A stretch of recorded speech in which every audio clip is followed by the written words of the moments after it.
Hola, nuevamente nos encontramos. Solo que a esta altura del proceso de tu tesis, seguramente ya casi la tienes concluida. Y en realidad es así. Ya tienes tus capítulos elaborados y las conclusiones. Esa parte tan importante que es lo que tú aportas al conocimiento. Ahora nos faltan dos elementos. Y aquí hay algo curioso. Resulta que te falta la introducción. La introducción es lo último que se hace en una tesis. Te falta la bibliografía. Eso sería mucho mejor si lo hubieras hecho desde el principio, como te sugerí. Cuando empezaste a recabar información, todas aquellas fuentes, tanto documentales como fuentes vivas, fuentes primarias, todo aquello, te sugerimos que fueras haciendo unas fichas. ¿Qué obra era? ¿Quién era el autor? ¿Cuándo se publicó? Si fue una entrevista, ¿cuándo? ¿Dónde se hizo? Si se trata de imágenes o de objetos que pudieran servir según el área de tu tesis, todo eso debiste haberlo documentado en su momento y entonces, a esta altura, tú ya tienes prácticamente hecha la bibliografía. Esta es una parte muy importante de tu tesis porque es la que va a dar soporte y credibilidad a todo lo que hayas escrito, a todo lo que hayas elaborado. Por eso es conveniente que la bibliografía incluya, según desde luego el tema y el área, tanto fuentes históricas, pero también actualizadas. Si es un tema moderno, contemporáneo, es muy importante que la bibliografía sea actual. Esto quiere decir, no sé, dependiendo del tema, desde luego, 10 años hacia la fecha. Cuando usamos bibliografía anterior, muchas veces ya está superada. Entonces, procura buscar la bibliografía, las fuentes más actualizadas sobre ese tema, que ya lo hiciste para elaborar tanto el capítulo 1 como el capítulo 2. Ahora, ¿cómo se hace esa bibliografía? Esa bibliografía debe contener todos los datos que te pidan los estilos de redacción. Como comentamos anteriormente, hay varios estilos, hay unos son más comunes que otros, y esos debes tú seguir el que te recomiende tu universidad, tu facultad o tu director de tesis. Dijimos también que siempre tenía que ser la misma, no se vale revolver estilos. En algunas áreas es más conocida, más empleada el APA, en otros el Chicago, en otros está el MLA, el ISO, en fin, hay varios estilos, pero siempre uno. Y así como usaste un estilo para las citas y las referencias, también debes mantener ese mismo estilo para la elaboración de la bibliografía. En general, todas contienen los mismos datos. Lo que varía es la manera en que se colocan. Si tú fuiste haciendo las fichas conforme ibas usando las fuentes y redactando tus capítulos, lo único que tendrás que hacer ahora es acomodarlas en orden alfabético, empezando por la A y terminando en la Z.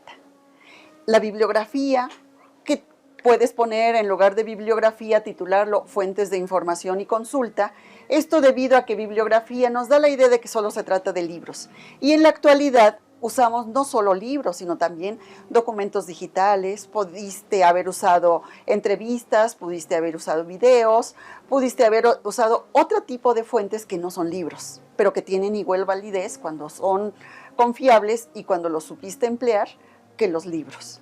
Entonces podrías hacer subdivisiones y en uno bibliografía, en otro podrías poner fuentes en internet, en otro podrías poner entrevistas, en otro podrías poner documentos sonoros y audiovisuales que también mencionamos que son muy importantes sobre todo en ciertas áreas.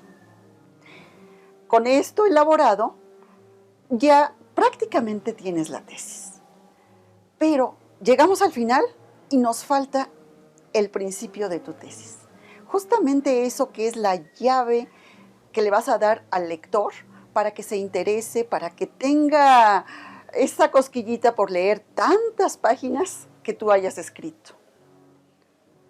La introducción, entonces, se escribe hasta el final, aunque se coloque al principio. ¿Por qué no la hicimos antes? Bueno, porque la introducción nos va a decir qué detalles tiene tu tesis, cuántos capítulos, qué cosas en particular hay de información en cada uno de los capítulos, alguna conclusión interesante que aunque no la describas en su totalidad, tú tienes que decirle al lector, aquí van a encontrar esto. Es como un acertijo, es como de invitarlos a una búsqueda, a una aventura que tú viviste, pero que tú ya la escribiste para el lector. Esa es la razón por la que la introducción no se puede hacer antes, porque en realidad, aunque hayas hecho un protocolo muy bien supervisado, hay ciertos detalles que no lo sabemos, sino que van resultando a través de la elaboración. Vamos encontrando fuentes que no sabíamos, vamos topándonos con situaciones que no habíamos contemplado y que en realidad enriquecieron el trabajo, pero no lo conocíamos. Cuando tú tienes ya tus conclusiones y tu bibliografía, entonces sí, es momento de empezar a elaborar la introducción. Lo mismo sucede con los anexos. Los anexos, los apéndices, pregunta a tu asesor cómo le va a llamar, si apéndices, anexos o si prefiere algún otro subtítulo, que será muy conveniente. Estos van al final. Incluso pueden ir después de la bibliografía físicamente, pero se van preparando desde el momento en que tú en el cuerpo de tus capítulos dices apéndice número tal o letra tal, anexo X. En ese momento tú elaboras ese apéndice, ese anexo y ya lo tienes listo. Ya al concluir todo, lo único que haces es adjuntarlo a todo el trabajo. Son aspectos que, como mencioné hace un momento, son al revés en la tesis. La bibliografía y los anexos se colocan al final, pero se van preparando desde un principio. La introducción, que es muy, muy importante que la cuides, que cuides la redacción y que cuides que el vocabulario sea, si bien demuestres que tienes conocimiento en el área, al mismo tiempo sea atractivo y llamativo para el público que lo pueda leer, que no siempre es especializado.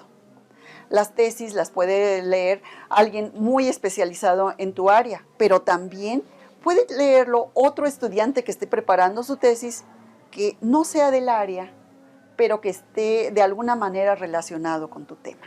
Entonces ahí tienes que meterle creatividad e ingenio para que sea una llave hacia tu tesis, el cofre que tú has preparado de conocimientos.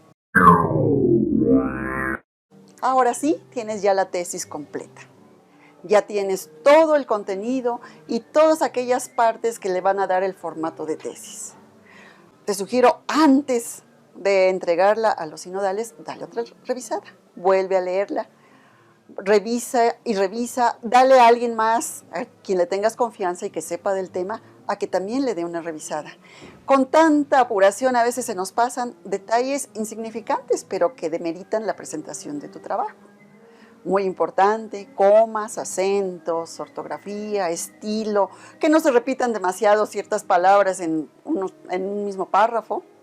Y todos esos detalles, que si las imágenes quedaron bien colocadas, que si no, acomódalas, cómo van a lucir más, cómo se entiende más dentro del contexto del párrafo o del capítulo donde las insertaste. Enhorabuena, lo lograste, ya estás en el paso final. Lo que sigue es el examen profesional.